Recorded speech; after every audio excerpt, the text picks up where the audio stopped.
Bonjour à tous et bienvenue dans le 6h30 et on démarre avec cette information relative au Sénat. Après son adoption en commission le week-end dernier, le budget 2021 de l'État de Côte d'Ivoire a été soumis à l'ensemble des sénateurs réunis en plénière à Yamoussoukro. Et comme le stipule le règlement de l'institution, le vote s'est tenu par bulletin secret. Un budget qui s'élève à 8 000 900 millions de francs CFA qui a obtenu l'adhésion du Sénat. Cette séance plénière a également été l'occasion d'aborder d'autres points, notamment le vote par les sénateurs de l'exercice budgétaire 2019 dont les comptes ont été soldés. L'agenda 2030 du Sénat sur les collectivités territoriales a été également adopté. Je vous donne à présent lecture de ce communiqué du gouvernement dans son discours à la Nation le 14 décembre 2020 à l'occasion de son investiture. Le président de la République, son Excellence, M. Alassane Ouattara, a instruit le Premier ministre à l'effet de reprendre la discussion avec les partis politiques pour mettre en œuvre les recommandations de la CEDEAO relatives à la Commission électorale indépendante en vue de la tenue des élections législatives dans le courant du premier trimestre 2021. En outre, il a en outre invité l'ensemble des partis politiques à saisir cette nouvelle opportunité qui s'offre à tous pour aboutir à la décrispation du climat politique afin de renforcer la paix et la stabilité politique de notre pays.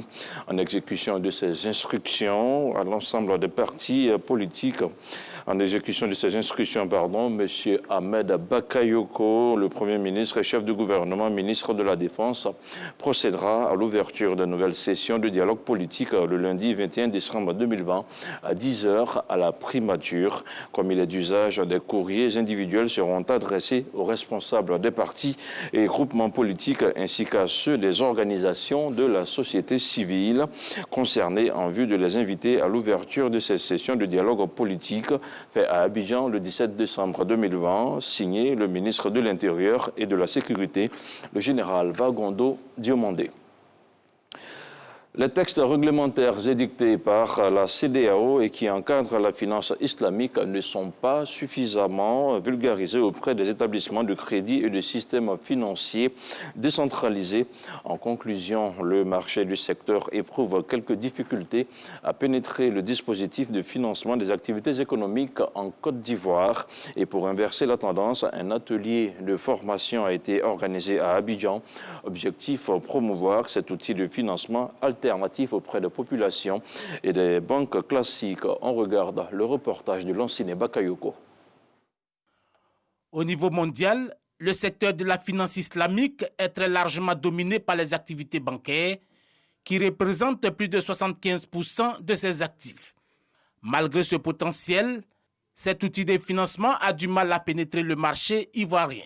La finance islamique est une industrie naissante qui n'est pas véritablement connue dans notre environnement, aussi bien en Côte d'Ivoire que dans l'espace 8 mois. Pour aujourd'hui amener les gens, les uns et les autres à comprendre et à connaître l'industrie de la finance islamique, il faille qu'il y ait beaucoup de communication, beaucoup de sensibilisation à l'endroit aussi bien du contribuable ivoirien que de la population en général. Cette session de formation vise donc à faire une meilleure promotion de la finance islamique afin de susciter la décision de plusieurs autres institutions financières à mettre à la disposition de leur clientèle cet outil de financement. Quoique la BCEAO ait créé toutes les conditions réglementaires, l'information suffisante n'a pas été diffusée à l'intention de ceux-là même qui doivent mettre en œuvre la finance islamique. C'est une finance éthique et qui fait beaucoup d'investissements, beaucoup de création de valeur et donc d'emplois. La finance islamique propose entre autres les produits de collecte d'épargne, des services de paiement et de gestion des liquidités ou même des produits de financement non participatifs. Il s'agit, à travers l'initiative de cette rencontre, de développer une expertise locale dans ce domaine.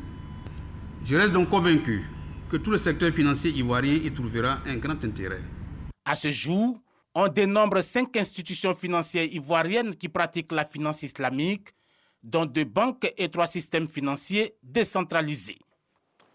Un mot de santé avant de terminer ce flash d'information. Le groupe multisectoriel de coordination de lutte contre la résistance aux microbiens, sinon aux antimicrobiens, vient de procéder au lancement de la 2e édition de sa semaine nationale avec le soutien du ministère de la Santé et de l'Hygiène publique.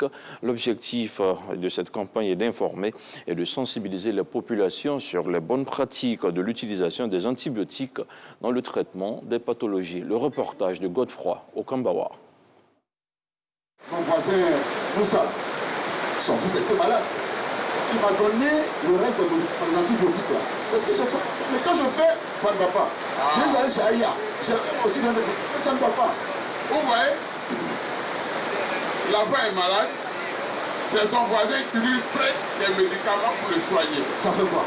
Ce sketch met en exergue des pratiques que nous observons au quotidien dans les marchés clandestins de vente de médicaments et parfois dans nos familles. Par exemple, des études récentes présentées par l'OMS révèlent que 72% des patients hospitalisés à cause de la Covid-19 ont reçu des antimicrobiens, mais que seulement 8% de ces patients présentaient une forme d'infection pouvant être traitée. Une résistance aux antimicrobiens qui constitue une menace pour la sécurité sanitaire et c'est ce qui justifie le lancement de la Semaine nationale de lutte contre la résistance aux antimicrobiens.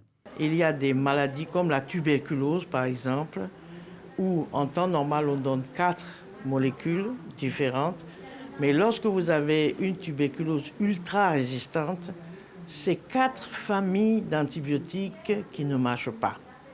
Et donc, on se trouve devant une situation de ne pas pouvoir traiter le patient.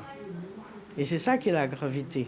Ces dernières années, à cause d'une mauvaise utilisation des antibiotiques, la résistance vraiment est croissante. Et il est très, très important qu'on puisse sensibiliser tout le monde, aussi bien la population que les décideurs et qu'également les professionnels de santé. Unis pour préserver les antimicrobiens est le thème de cette semaine nationale de lutte contre la résistance aux antimicrobiens. Selon les acteurs de la santé, cette lutte nécessite l'implication de toutes les parties prenantes. On appelle les populations à utiliser de manière très précise les antimicrobiens et d'éviter de faire de l'automédication quand il s'agit de ce type de médicaments.